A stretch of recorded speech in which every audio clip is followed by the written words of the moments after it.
सभी मित्रों को सादर नमस्ते। आज हम कठ उपनिषद के एक श्लोक का अभ्यास करेंगे और इसी के माध्यम से यह देखेंगे कि परमात्मा का वास्तविक स्वरूप कैसा है। उपनिषदों में अध्यात्म विद्या का विशेष रूप से वर्णन किया गया है, जिसे पराविद्या भी कहा जाता है। अध्यात्म विद्या या पराविद्या का मूल वेदों में है। ऋग्वेद, यजुर्वेद, सामवेद और अथर्ववेद, ये 4 मंत्र संहिताओं में सभी ज्ञान विज्ञानों का सूत्र रूप में वर्णन विद्यमान है। उन्हीं वेद संहिताओं के आधार पर ऋषि मुनियों ने उपनिषद आदि ग्रंथों में अध्यात्म विज्ञान का वर्णन किया है। आज हम जिस श्लोक पर विचार करेंगे, यह श्लोक कठ उपनिषद के प्रथम अध्याय की तीसरी वल्ली का 15वां श्लोक है।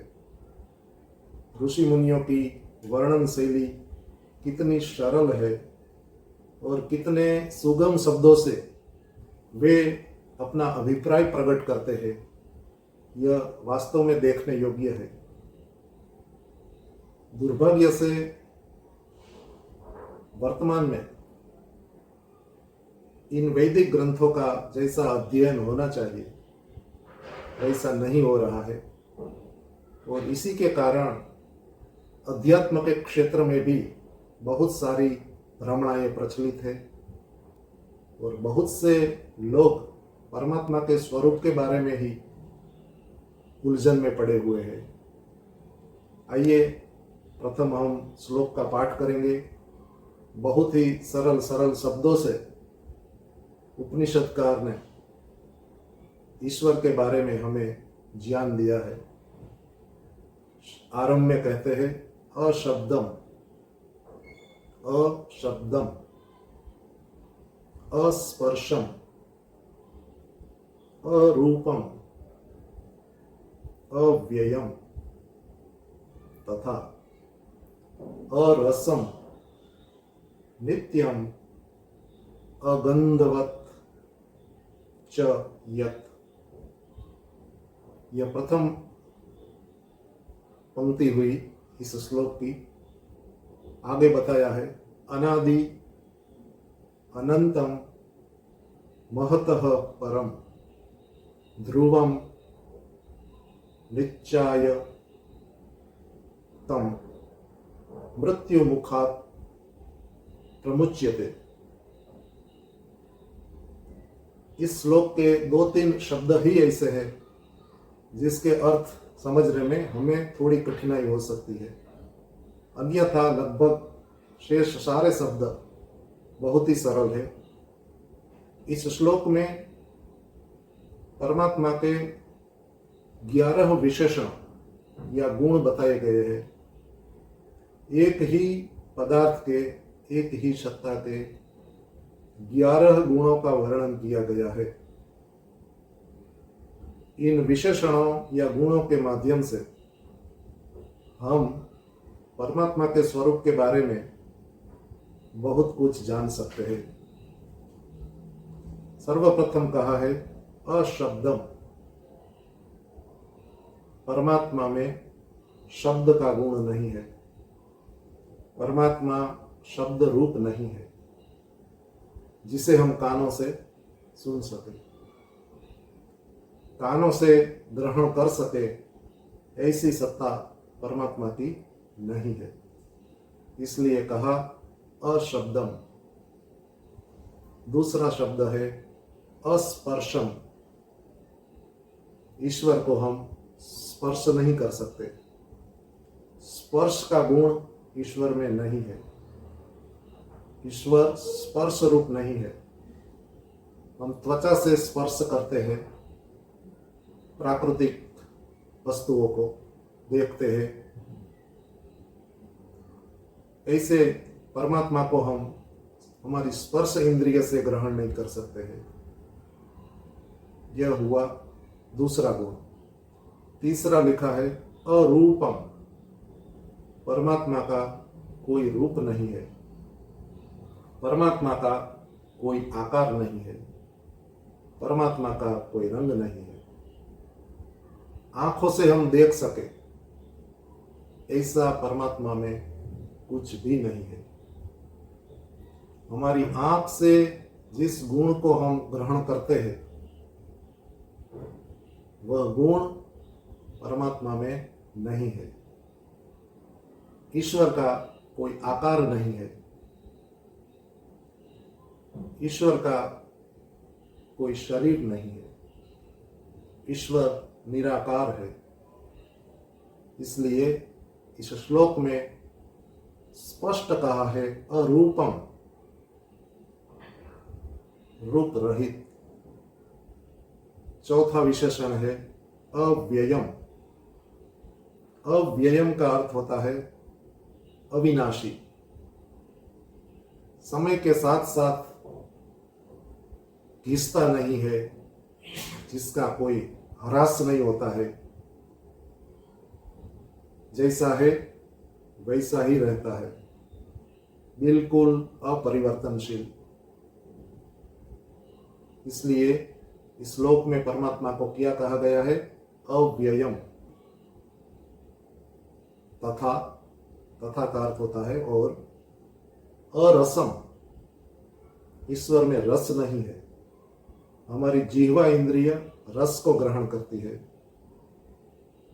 परंतु ईश्वर में कोई रस नहीं है जिससे कि हम हमारी जिह्वा से जान सके कि यह परमेश्वर है। परमेश्वर में कोई रस नहीं है। जैसा पानी में, शरबत में रस होता है, वैसा रस परमात्मा में नहीं है। आगे कहा है नित्यम, परमात्मा नित्य सत्ता है, शाश्वत सत्ता है जो सदा बनी रहती है। ऐसा कोई समय नहीं था जब ईश्वर नहीं थे। आज भी ऐसा नहीं है कि ईश्वर का अभाव है, और अनंत समय तक ईश्वर की सत्ता ऐसी ही बनी रहने वाली है। इसलिए ईश्वर को कहा गया है नित्यम। आगे कहा है अगंधवत, परमात्मा में गंध भी नहीं है। नासिका से हम गंध का ग्रहण करते हैं, ऐसे हम नासिका के माध्यम से परमात्मा को प्राप्त नहीं कर सकते, परमात्मा की सत्ता को ग्रहण नहीं कर सकते। गंध गुण नहीं है ईश्वर में। च यत्, जो ऐसा है, जो परमात्मा, जो ब्रह्म, जो ईश्वर ऐसा है। कैसा ईश्वर? इन विशेषणों से बताया, अशब्दम, अस्पर्शम, अरूपम, अव्ययम तथा अरसम, नित्यम, अगंधवत। आगे कहा है इस श्लोक में अनादि, अनंतम। अनादि, परमात्मा को अनादि कहा है। आदि कहते हैं आरंभ को, शुरुआत को। अनादि अर्थात जिसका आरंभ नहीं है। परमात्मा की सत्ता कब से है, परमात्मा का अस्तित्व कब से है?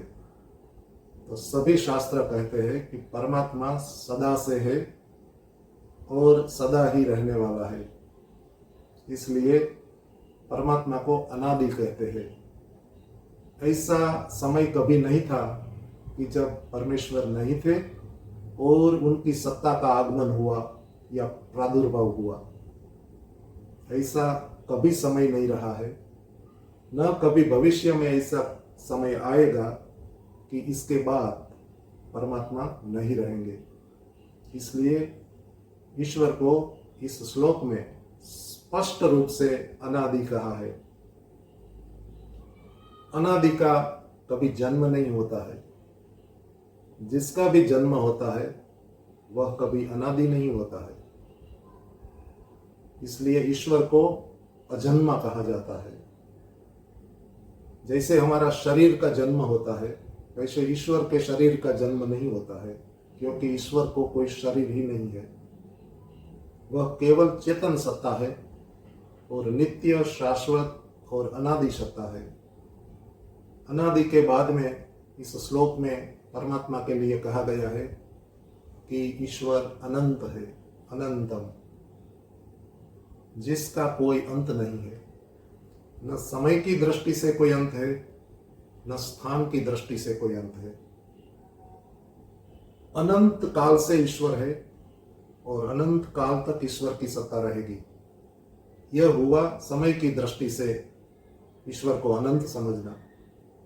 और स्थान की दृष्टि से अगर देखें तो हमारा मन दूर सुदूर जो भी पदार्थ की कल्पना कर सकता है, उस पदार्थ के आगे भी परमात्मा की सत्ता है। परमात्मा की व्यापकता अनंत है। परमात्मा एक देशी नहीं है, किसी सीमित दायरे में ईश्वर की सत्ता हो ऐसा नहीं है। चाहे हम किसी भी दूर के पदार्थ की कल्पना करें, विचार करें, परमात्मा की सत्ता वहां भी है।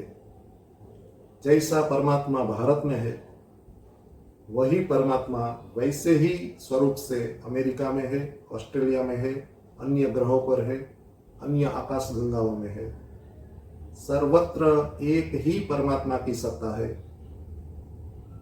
यह हुआ स्थान की दृष्टि से ईश्वर की अनंतता का विचार। इस श्लोक में अनादि के पश्चात ईश्वर को अनंतम कहा गया है। ईश्वर अनंत है। आगे इस श्लोक में कहा है महतः परम। महतः परम, यह महतः क्या है? जिससे परम है ईश्वर।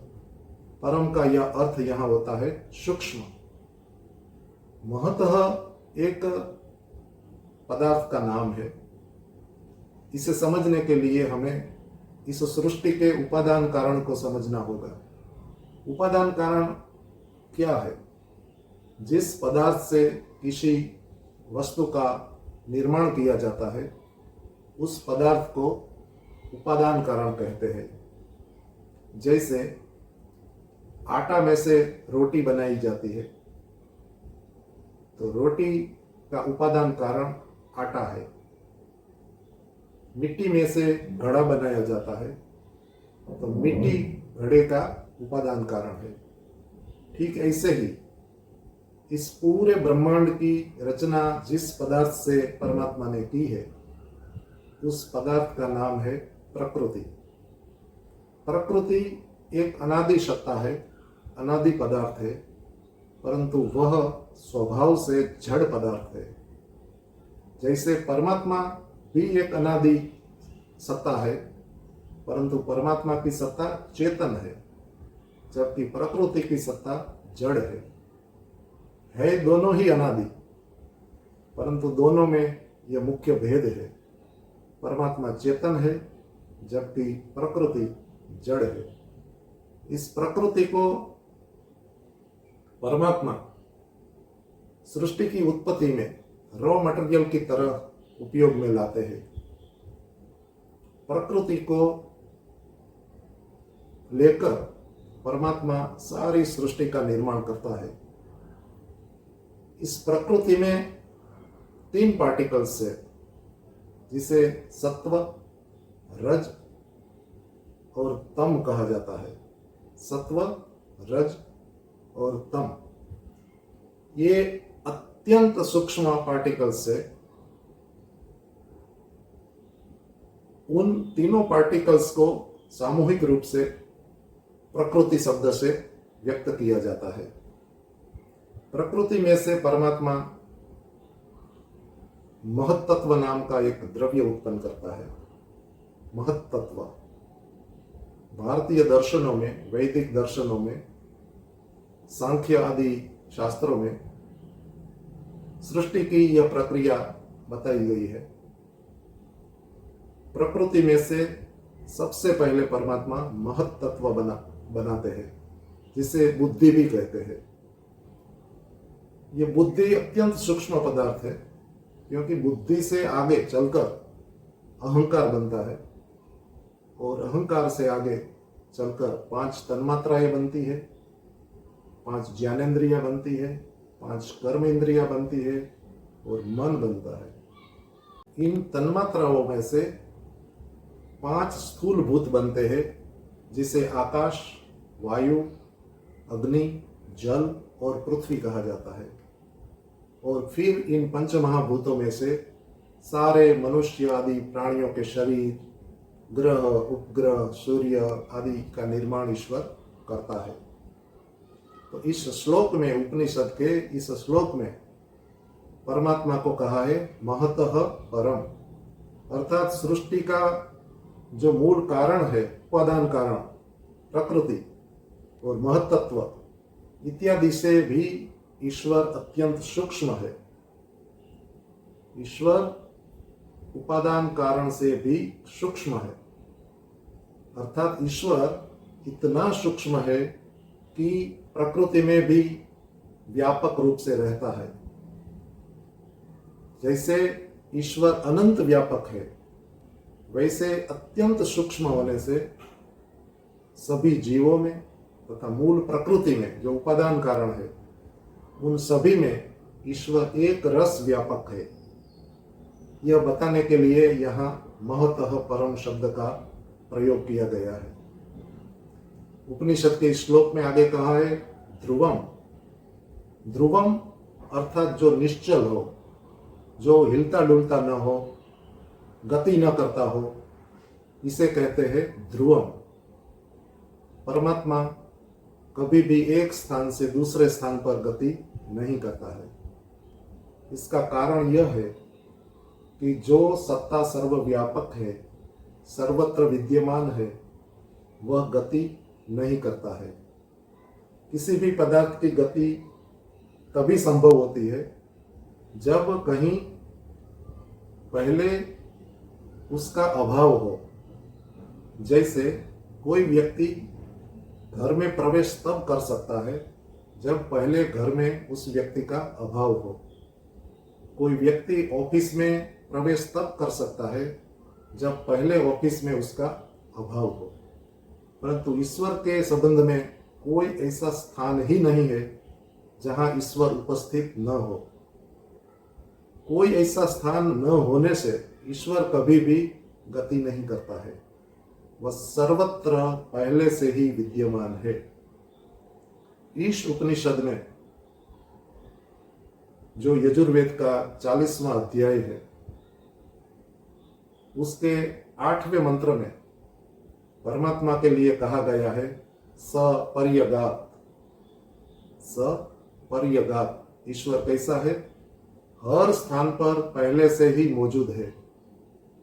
पहले से ही परमात्मा की सर्वत्र सत्ता विद्यमान है। तो ऐसे सर्वव्यापक ईश्वर को कभी भी गति में आने की आवश्यकता नहीं होती है, क्योंकि सर्वत्र उसकी सत्ता है। इसलिए इस श्लोक में कहा है परमात्मा ध्रुवम, ध्रुव है, अचल है, विचलित नहीं होता है, डावाडोल नहीं होता है, यहां से वहां मूवमेंट नहीं कर सकता है। ऐसे ईश्वर को निश्चय, निश्चय जो शब्द है श्लोक में, इसका अर्थ होता है कि ऐसे परमेश्वर को निश्चयात्मक बुद्धि से, ज्ञान से, सुदृढ़ ज्ञान से प्रत्यक्ष करने के पश्चात क्या होता है? ऐसे ईश्वर को प्रत्यक्ष करने के पश्चात क्या होता है फल, यह बताते हुए लिखा है कि मृत्यु मुखात, मृत्यु के मुख से प्रमुच्यते, छूट जाते हैं।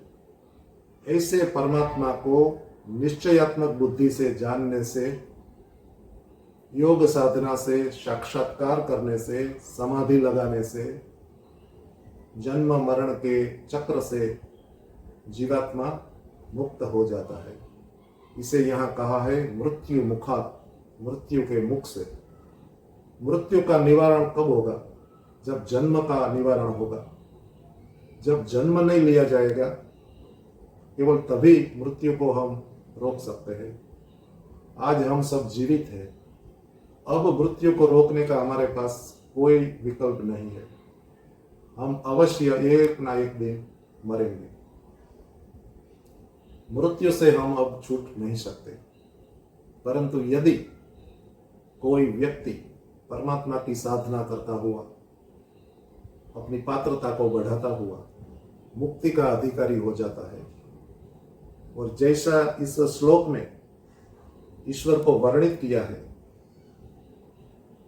ऐसे वास्तविक परमात्मा की उपासना करता है और श्रेष्ठ कर्मों से, श्रेष्ठ उपासना से और श्रेष्ठ ज्ञान से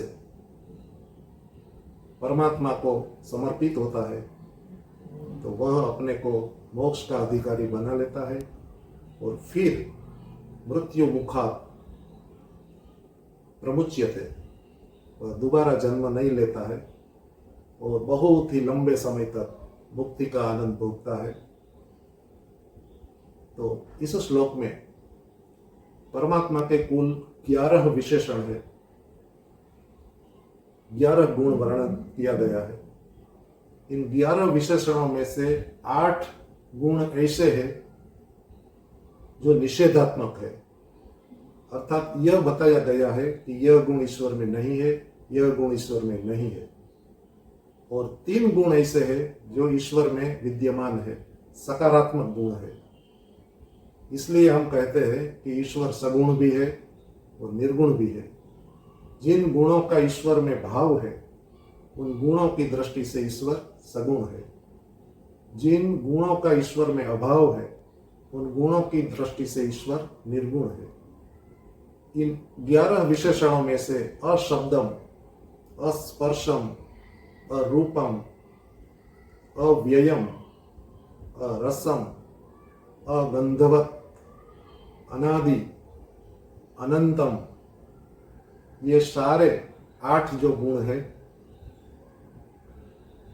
उन गुणों की दृष्टि से ईश्वर निर्गुण है, क्योंकि न शब्द ईश्वर में है, न स्पर्श ईश्वर में है, न रूप ईश्वर में है, न व्यय होने का गुण है ईश्वर में, न ईश्वर का आदि है, आरंभ है, न ईश्वर का अंत है। इन गुणों की दृष्टि से ईश्वर निर्गुण है। जबकि 3 गुण इस श्लोक में ऐसे हैं जो विधेयात्मक है, पॉजिटिव है। इन 3 गुणों की दृष्टि से ईश्वर सगुण है। ये 3 गुण है नित्यम, ईश्वर नित्य सत्ता है। दूसरा है ईश्वर महतः परम, ईश्वर प्रकृति और महत्त्व आदि में व्यापक है सूक्ष्म रूप से। और तीसरा गुण था ध्रुवम, ईश्वर ध्रुव है, एक ही जगह पर खड़ा है। तो ये 3 गुण ऐसे हैं जो सकारात्मक होने से इन 3 गुणों की दृष्टि से ईश्वर सगुण है। तो इस श्लोक में उपनिषद का ऋषि ने परमात्मा के स्वरूप को समझाने के लिए बहुत ही सरल शब्दों का सहारा लिया है और आशा की है कि इससे मानव जात लाभ उठाएंगी और सच्चे ईश्वर को समझेगी। और जो वास्तव में ईश्वर नहीं है, फिर भी लोगों ने किसी कारण से ईश्वर मान लिया है, तो ऐसे अवास्तविक ईश्वरों के चक्कर में हम न पड़े। और हमारी आस्तिकता भी तभी सफल होगी जब हम वास्तविक ईश्वर की गवेषणा करेंगे। यदि हम ईश्वर के स्वरूप के विषय में ही भ्रांत है, तो हमारी आस्तिकता फलदायी सिद्ध नहीं होगी। आशा है कि आपको कठ उपनिषद का यह श्लोक बहुत ही पसंद आया होगा और आप इस श्लोक पर विचार करेंगे तो ईश्वर के स्वरूप के बारे में आपका ज्ञान अधिक दृढ़ होगा। बहुत बहुत धन्यवाद। नमस्ते।